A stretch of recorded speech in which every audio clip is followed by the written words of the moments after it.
Hello 10th class science students. Hope you are in good health and spirits. Myself Dr. Amritpal Singh and you are watching Science for Aspirants YouTube channel.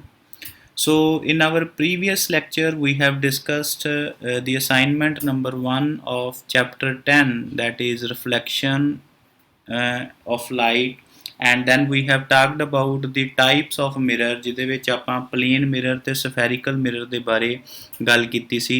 So spherical mirror ਜਿਹੜੇ ਆ they are of two types. So I repeat it again. One is concave mirror. concave mirror ਉਹ mirror ਹੈ ਜਿਹਦਾ reflecting surface ਜਿਹੜਾ ਹੈ ਉਹ towards the center of sphere है. You can see that this is our center of sphere and reflecting surface ਜਿਹੜਾ ਹੈ it is towards the center of sphere. So concave mirror ਨੂੰ ਆਪਾਂ ਇੱਥੇ draw ਕਰ ਸਕਦੇ ਹਾਂ. So this is concave mirror and ਇਹ ਸਾਰੇ ਜਿਹੜੇ portion ਹਨ so ਜਿਹਦੇ ਤੇ ਮੈਂ ਲਾਈਨਾਂ ਲਗਾ ਰਿਹਾ ਹਾਂ this is the reflecting polished surface and this surface is known as the reflecting surface.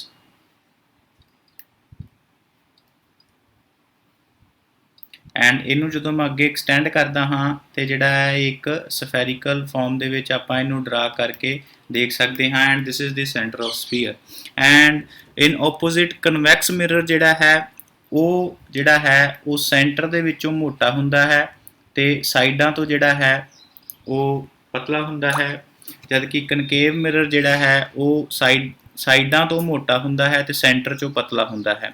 So convex mirror ਜਿਹੜਾ ਹੈ so this is the polished surface and ਜਿਹੜਾ ਇਹਦਾ reflecting surface ਹੈ it is opposite to the center of sphere. ਹੁਣ ਆਪਾਂ ਸਾਰੇ definitions discuss ਕਰਾਂਗੇ. so first is center of curvature. so center of curvature ਜਿਹਨੂੰ ਆਪਾਂ C ਦੇ ਨਾਲ represent ਕਰਦੇ ਹਾਂ so it is the center of virtual hollow sphere whose part is a spherical mirror. ਉਹਨੂੰ ਆਪਾਂ center of curvature ਕਹਿੰਦੇ ਹਾਂ. ਸੋ ਇਹਨੂੰ ਆਪਾਂ ਪੰਜਾਬੀ ਦੇ ਵਿੱਚ ਵਕਰਤਾ ਕੇਂਦਰ ਵੀ ਕਹਿੰਦੇ ਹਾਂ, ਵਕਰਤਾ ਕੇਂਦਰ. Next is pole. What is pole? Center of the reflecting surface of the spherical mirror is called pole. ਹੁਣ reflecting surface ਜਿਹੜਾ ਹੈ so this is the reflecting surface and reflecting surface ਦਾ ਜਿਹੜਾ center ਹੈ so ਉਸ point ਨੂੰ ਆਪਾਂ pole ਦੇ ਨਾਲ represent ਕਰਦੇ ਹਾਂ ਔਰ ਪੰਜਾਬੀ ਦੇ ਵਿੱਚ ਆਪਾਂ ਇਹਨੂੰ ਧਰੁਵ ਕਹਿੰਦੇ ਹਾਂ. so next is radius of curvature. radius of curvature, that is the radius of sphere whose part is spherical mirror, is called the radius of curvature. ਤੁਸੀਂ ਇਸ diagram ਦੇ ਵਿੱਚ ਦੇਖ ਸਕਦੇ ਹੋ ਕਿ ਆਪਾਂ ਜਿਹੜਾ ਇਹ ਕਨਵੈਕਸ ਮਿਰਰ ਹੈ ਇਹਨੂੰ ਜਦੋਂ ਆਪਾਂ ਐਕਸਟੈਂਡ ਕਰਕੇ ਇੱਕ ਸਫੀਅਰ ਦੀ ਫਾਰਮ ਦੇ ਵਿੱਚ ਬਣਾ ਲੈਂਦੇ ਹਾਂ ਐਂਡ ਸਾਨੂੰ ਪਤਾ ਹੈ ਕਿ ਸਫੀਅਰ ਦਾ ਜਿਹੜਾ ਰੇਡੀਅਸ ਕਿੰਨਾ ਹੁੰਦਾ ਹੈ ਸੋ ਉਹ ਪੋਲ ਤੋਂ ਲੈ ਕੇ ਸੈਂਟਰ ਆਫ ਕਰਵੇਚਰ ਤੱਕ ਜਿਹੜੀ ਦੂਰੀ ਹੁੰਦੀ ਹੈ ਉਹਨੂੰ ਆਪਾਂ ਰੇਡੀਅਸ ਆਫ ਕਰਵੇਚਰ ਕਹਿੰਦੇ ਹਾਂ. So next is principal Axis. Principal axis is straight line passing through pole and center of curvature is called principal axis. So let us draw here a mirror. So suppose this is my mirror.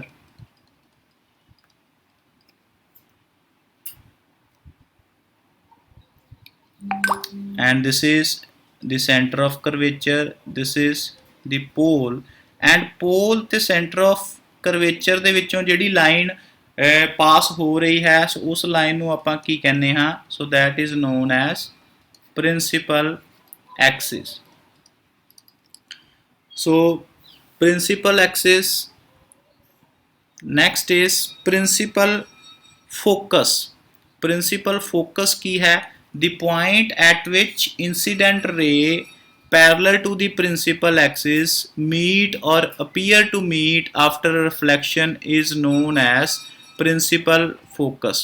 so principal focus ਨੂੰ ਤੁਸੀਂ ਇਸ diagram ਦੇ through ਬਹੁਤ ਹੀ ਵਧੀਆ ਤਰੀਕੇ ਨਾਲ ਦੇਖ ਸਕਦੇ ਹੋ. so ਇਹ ਸਾਡੇ ਕੋਲ concave mirror ਦੀ diagram ਹੈ ਕਿ ਜਿਹੜੀ light ਹੈ suppose ਇਸ diagram ਨੂੰ ਮੈਂ ਥੋੜਾ ਵੱਡਾ ਕਰਕੇ ਦਿਖਾਣਾ ਹਾਂ. So you can see in this diagram. So इस डायग्राम ਦੇ ਵਿੱਚ ਜਿਹੜਾ ਲਾਈਟ ਹੈ ਉਹ ਆ ਰਹੀ ਹੈ. So this is our concave mirror, this is the reflecting, this is the polished surface. And ਜਦੋਂ ਉਹ ਜਿਹੜੀ ਲਾਈਟ ਹੈ ਉਹ ਰਿਫਲੈਕਸ਼ਨ ਤੋਂ ਬਾਅਦ ਜਿਹੜੀ ਹੈ ਉਹ ਇੱਕ ਪੁਆਇੰਟ ਦੇ ਉੱਤੇ ਮਿਲ ਜਾਂਦੀ ਹੈ. So when it get reflected and it meets at a point F. So ਉਹ ਪੁਆਇੰਟ, ਜਿਸ ਪੁਆਇੰਟ ਦੇ ਉੱਤੇ ਲਾਈਟ ਜਿਹੜੀ ਹੈ ਮਿਲਦੀ ਹੈ, ਉਸ ਪੁਆਇੰਟ ਨੂੰ ਆਪਾਂ ਪ੍ਰਿੰਸੀਪਲ ਫੋਕਸ ਕਹਿੰਦੇ ਹਾਂ, ਔਰ ਉਹਨੂੰ ਪੰਜਾਬੀ ਦੇ ਵਿੱਚ ਆਪਾਂ ਮੁੱਖ ਫੋਕਸ ਵੀ ਕਹਿੰਦੇ ਹਾਂ. ਸੋ ਉਹ F ਪੁਆਇੰਟ, ਜਿਸ ਪੁਆਇੰਟ ਦੇ ਉੱਤੇ ਜਿਹੜੀ ਲਾਈਟ ਹੈ ਆਫਟਰ ਰਿਫਲੈਕਸ਼ਨ ਮੀਟ ਕਰ ਰਹੀ ਹੈ, so that point is non as principal focus, and Punjabi ਦੇ ਵਿੱਚ ਆਪਾਂ ਉਹਨੂੰ ਮੁੱਖ ਫੋਕਸ ਕਹਿੰਦੇ ਹਾਂ, ਔਰ ਇਹਨੂੰ ਆਪਾਂ F ਦੇ ਨਾਲ ਰਿਪਰੈਜ਼ੈਂਟ ਕਰਦੇ ਹਾਂ. And focal length, so distance between the pole and principal focus of a spherical mirror is called the focal length. So focal length ਕੀ ਹੈ? So ਇਹ ਸਾਡਾ principal axis ਹੈ, and principal axis ਤੋਂ ਜਿਹੜੀ principal focus ਦੀ ਜਿਹੜੀ ਦੂਰੀ ਹੈ that is distance PF.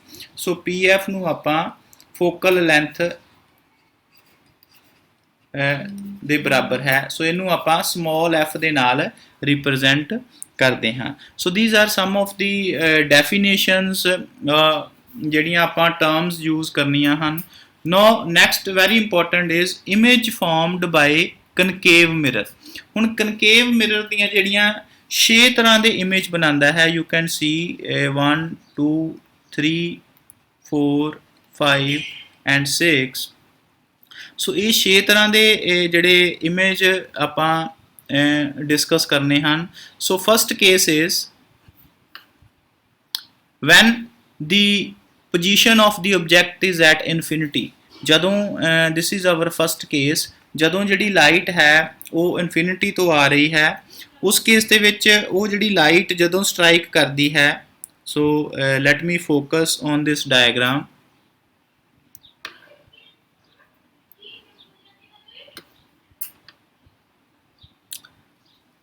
So this is our first case. So here light is coming from infinity. You can see this is our incident light when it is coming from infinity, and when it is getting a strike at this point, and ਉਸ case ਦੇ ਵਿੱਚ ਜਿਹੜੀ light ਹੈ ਉਹ ਇੱਕ point ਦੇ ਉੱਤੇ ਸਾਨੂੰ ਜਿਹੜੀ ਇਕੱਠੀ ਹੁੰਦੀ ਨਜ਼ਰ ਆ ਰਹੀ ਹੈ. ਸੋ ਜਿਹੜਾ ਪੋਜੀਸ਼ਨ ਹੈ ਆਬਜੈਕਟ ਦੀ ਉਹ ਕਿਸ ਪੁਆਇੰਟ ਦੇ ਉੱਤੇ ਬਣੇਗੀ? ਸੋ ਜਿਹੜਾ ਸਾਡਾ ਇਮੇਜ ਬਣ ਰਿਹਾ ਹੈ, so that is at the focus F point ਦੇ ਉੱਤੇ ਬਣ ਰਿਹਾ ਹੈ. ਸੋ ਇਸ ਕੇਸ ਦੇ ਵਿੱਚ ਜਿਹੜਾ ਇਮੇਜ ਬਣਦਾ ਹੈ ਦੈਟ ਇਜ਼ ਹਾਈਲੀ ਡਿਮਿਨਿਸ਼ਡ, ਬਹੁਤ ਹੀ ਛੋਟਾ ਇਮੇਜ, ਧੁੰਦਲਾ ਇਮੇਜ ਬਣਦਾ ਹੈ, ਐਂਡ ਪੁਆਇੰਟ ਸਾਈਜ਼ਡ ਇਮੇਜ ਬਣਦਾ ਹੈ. ਸੋ ਇਸ ਕੇਸ ਦੇ ਵਿੱਚ ਜਿਹੜਾ ਇਮੇਜ ਬਣ ਰਿਹਾ ਹੈ ਤੁਸੀਂ ਦੇਖ ਸਕਦੇ ਹੋ ਕਿ ਲਾਈਟ ਜਿਹੜੀ ਰਿਫਲੈਕਟ ਹੋ ਕੇ ਉਹ ਅਸਲ ਦੇ ਵਿੱਚ ਮੀਟ ਕਰ ਰਹੀ ਹੈ. So image formed is real and inverted. So second case ਜਿਹੜਾ ਹੈ, so this is our second case. So ਉਸ ਕੇਸ ਦੇ ਵਿੱਚ ਕੀ ਹੈ ਕਿ when light is coming beyond this centre of curvature, ਕਿ ਲਾਈਟ ਜਿਹੜਾ ਸਾਡਾ ਆਬਜੈਕਟ ਹੈ ਉਹ ਸੈਂਟਰ ਆਫ ਕਰਵੇਚਰ ਤੋਂ ਥੋੜੀ ਦੂਰ ਅਵੇ ਪਿਆ ਹੈ, not at infinity but at some distance. So ਉਸ ਕੇਸ ਦੇ ਵਿੱਚ ਜਦੋਂ ਉਹ ਜਿਹੜੀ ਲਾਈਟ ਹੈ ਉਹ ਕਨਕੇਵ ਮਿਰਰ ਨਾਲ ਸਟ੍ਰਾਈਕ ਹੋ ਕੇ you can see that this is the image formed that is a dash b dash, and ਇਹ ਸਾਡਾ ਜਿਹੜਾ ਹੈ this is our object AB, and image ਜਿਹੜਾ ਫਾਰਮ ਹੋ ਰਿਹਾ ਹੈ ਉਹ ਉਲਟਾ image ਫਾਰਮ ਹੋ ਰਿਹਾ ਹੈ. ਸੋ ਉਸ ਕੇਸ ਦੇ ਵਿੱਚ ਜਿਹੜਾ image ਕਿਸ ਪੁਆਇੰਟ ਦੇ ਵਿਚਕਾਰ ਬਣ ਰਿਹਾ ਹੈ, this is between C and F. So image is formed between C and F, and image ਜਿਹੜਾ ਹੈ that is very small and diminished, and image ਕੀ ਬਣ ਰਿਹਾ ਹੈ it is real and inverted. ਅਸਲ image ਬਣ ਰਿਹਾ ਹੈ ਤੇ ਪੁੱਠਾ image ਬਣ ਰਿਹਾ ਹੈ. ਸੋ ਤੀਸਰਾ ਕੇਸ ਜਿਹੜਾ ਹੈ that is when the object is at our center of curvature, C point ਦੇ ਉੱਤੇ ਜਦੋਂ object ਆਪਾਂ ਰੱਖਿਆ ਹੈ. ਸੋ ਉਸ ਕੇਸ ਦੇ ਵਿੱਚ ਤੁਸੀਂ ਦੇਖ ਸਕਦੇ ਹੋ ਕਿ ਜਿਹੜਾ ਸਾਡਾ object ਹੈ that is AB, and ਜਿਹੜਾ image ਬਣ ਰਿਹਾ ਹੈ ਉਹ ਉਸੇ ਪੁਆਇੰਟ ਦੇ ਉੱਤੇ ਹੀ ਬਣ ਰਿਹਾ ਹੈ ਤੇ ਉਲਟਾ ਬਣ ਰਿਹਾ ਹੈ.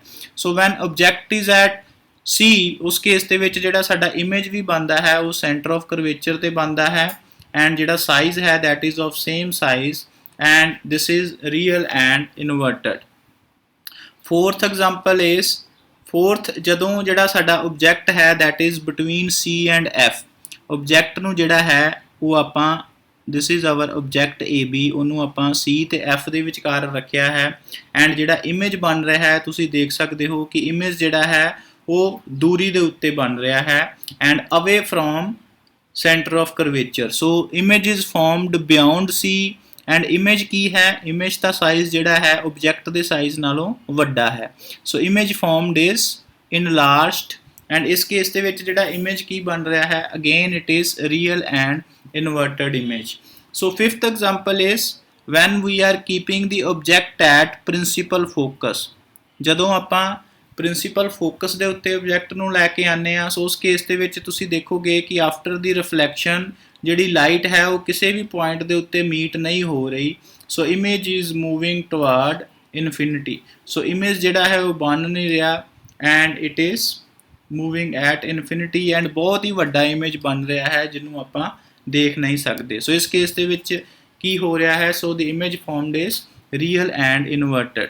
So sixth point ਕੀ ਹੈ, so when the image is between pole and focus ਕਿ image ਜਿਹੜਾ ਹੈ ਆਪਾਂ pole ਤੇ focus ਦੇ ਵਿੱਚ ਜਦੋਂ object ਨੂੰ ਰੱਖ ਦਈਏ ਸੋ ਉਸ ਕੇਸ ਦੇ ਵਿੱਚ ਤੁਸੀਂ ਦੇਖੋਗੇ ਕਿ after the reflection so image ਜਿਹੜਾ ਹੈ ਉਹ ਜਿਹੜਾ mirror ਹੈ ਉਹਦੇ ਦੂਸਰੇ ਪਾਸੇ ਬਣ ਰਿਹਾ ਹੈ.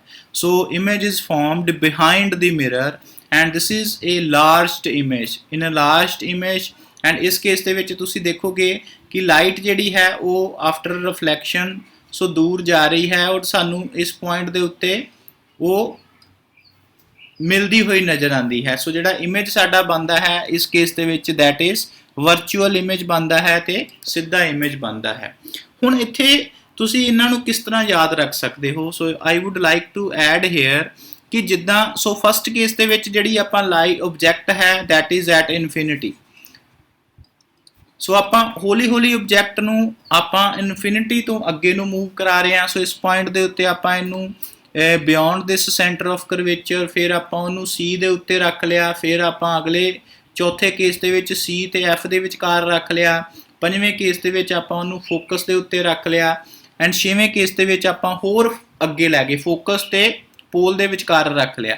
ਸੋ these are some of the examples ਕਿ ਪਹਿਲੇ ਕੇਸ ਦੇ ਵਿੱਚ ਆਪਾਂ ਆਬਜੈਕਟ ਨੂੰ ਬਹੁਤ ਦੂਰ ਰੱਖਿਆ ਇਨਫਿਨਿਟੀ ਤੇ ਐਂਡ ਹੌਲੀ ਹੌਲੀ ਆਪਾਂ ਆਬਜੈਕਟ ਨੂੰ ਜਿਹੜਾ ਹੈ ਲਾਗੇ ਲੈ ਕੇ ਆ ਰਹੇ ਹਾਂ ਤੇ ਤੁਸੀਂ ਦੇਖੋਗੇ ਕਿ ਇਮੇਜ ਜਿਹੜਾ ਹੈ ਉਹ ਵੱਡਾ ਬਣ ਰਿਹਾ ਹੈ. ਐਂਡ ਛੇਵੇਂ ਕੇਸ ਦੇ ਵਿੱਚ ਜਿਹੜਾ ਹੈ ਇਮੇਜ ਜਿਹੜਾ ਫਾਰਮਡ ਹੁੰਦਾ ਹੈ that is virtual and erect. So concave mirror ਦੇ ਵਿੱਚ ਦੋਨੇ ਤਰ੍ਹਾਂ ਦੇ ਇਮੇਜ ਬਣਦੇ ਹਨ that is real and virtual. ਇੱਕ ਕੁਐਸਚਨ ਆ ਸਕਦਾ ਹੈ ਸੋ ਕਨਕੇਵ ਮਿਰਰ ਦੇ through real and virtual image ਬਣਦੇ ਹਨ ਐਂਡ ਇਨਵਰਟਡ ਐਂਡ ਇਰੈਕਟ ਦੋਨੇ ਤਰ੍ਹਾਂ ਦੇ ਇਮੇਜ ਇਰੈਕਟ ਐਂਡ ਇਨਵਰਟਡ ਦੋਨੇ ਤਰ੍ਹਾਂ ਦੇ ਇਮੇਜ ਬਣਦੇ ਹਨ. ਬਟ ਵਰਚੁਅਲ ਜਿਹੜਾ ਇਮੇਜ ਬਣਦਾ ਹੈ that is only in one case. ਉਹ ਕਦੋਂ ਬਣਦਾ ਹੈ, van we are keeping the object between principal focus and pole. ਸੋ ਉਸ ਕੇਸ ਦੇ ਵਿੱਚ ਜਿਹੜਾ ਸਾਡੇ ਕੋਲ ਇਮੇਜ ਬਣ ਰਿਹਾ ਹੈ ਉਹ ਇਨਵਰਟਡ ਤੇ ਵਰਚੁਅਲ ਇਰੈਕਟ ਤੇ ਵਰਚੁਅਲ ਬਣ ਰਿਹਾ ਹੈ. ਆਓ ਇਸ ਟੌਪਿਕ ਦੇ ਨਾਲ ਰਿਲੇਟਡ ਕੁਝ ਅਸਾਈਨਮੈਂਟ ਕੁਐਸਚਨ ਆਪਾਂ ਡਿਸਕਸ ਕਰਦੇ ਹਾਂ. So first question is what is the center of refractive surface of a spherical mirror called? ਹੁਣ ਸੈਂਟਰ ਜਿਹੜਾ ਹੈ ਰਿਫਲੈਕਟਿੰਗ ਸਰਫੇਸ ਦਾ ਜਿਹੜਾ ਉਹਨੂੰ ਆਪਾਂ ਕੀ ਕਹਿੰਦੇ ਹਾਂ, suppose this is my convex mirror and this is my polished surface and polished surface this is my reflected surface this one and ਉਹਦਾ ਜਿਹੜਾ ਸੈਂਟਰ ਹੈ ਉਹਨੂੰ ਆਪਾਂ ਕੀ ਕਹਿ ਦਿੰਦੇ ਹਾਂ, ਉਹਨੂੰ ਆਪਾਂ ਕਹਿੰਦੇ ਹਾਂ center of refractive surface of a spherical mirror is known as pole. Second is center of sphere whose part is spherical mirror. So ਉਹ ਵਾਲਾ center of sphere ਕੀ ਹੁੰਦਾ ਹੈ, center of sphere ਜਿਹੜਾ ਕਿ spherical mirror ਦਾ ਹੀ part ਹੈ ਉਹਨੂੰ ਆਪਾਂ ਕੀ ਕਹਿ ਦਿੰਦੇ ਆ, that is represented as, so this is part of the spherical mirror, ਉਹਨੂੰ ਆਪਾਂ center of curvature ਕਹਿੰਦੇ ਹਾਂ. So third question is Ramesh wants to obtain the image of object placed on infinite distance with the help of concave mirror। Ramesh ਜਿਹੜਾ ਹੈ ਉਹ ਇੱਕ image farm ਕਰਨ ਦੀ ਕੋਸ਼ਿਸ਼ ਕਰ ਰਿਹਾ ਹੈ ਜਿਹਦਾ ਜਿਹੜਾ ਆਬਜੈਕਟ ਹੈ ਉਹ ਕਿੱਥੇ ਪਿਆ ਹੋਇਆ ਹੈ। Object is at infinite distance, infinity ਦੇ ਉੱਤੇ ਪਿਆ ਹੋਇਆ ਹੈ। what will be the position of image formed। ਹੁਣ ਜਿਹੜਾ ਇਮੇਜ ਹੈ ਉਹ ਕਿੱਥੇ ਬਣੇਗਾ। ਸੋ ਤੁਸੀਂ ਕਨਕੇਵ ਮਿਰਰ ਦਾ ਜਿਹੜਾ ਹੈ ਫਸਟ ਕੇਸ ਓਪਨ ਕਰਕੇ ਦੇਖ ਸਕਦੇ ਹੋ। So when the object is at infinity, so ਉਸ ਕੇਸ ਦੇ ਵਿੱਚ ਜਿਹੜਾ ਇਮੇਜ ਬਣ ਰਿਹਾ ਹੈ, so image is formed at the principal focus. So image will be formed at principal focus F। so option A is the correct answer। so I hope कि ਤੁਹਾਨੂੰ ਅੱਜ ਦੀ ਜਿਹੜੇ ਵੀਡੀਓ ਹੈ and ਜਿਹੜੇ types of images formed by concave mirror, so these 6 cases they are very important and ਤੁਹਾਨੂੰ ਸਮਝ ਆ ਗਏ ਹੋਣਗੇ। so till then goodbye, see you in the next lecture।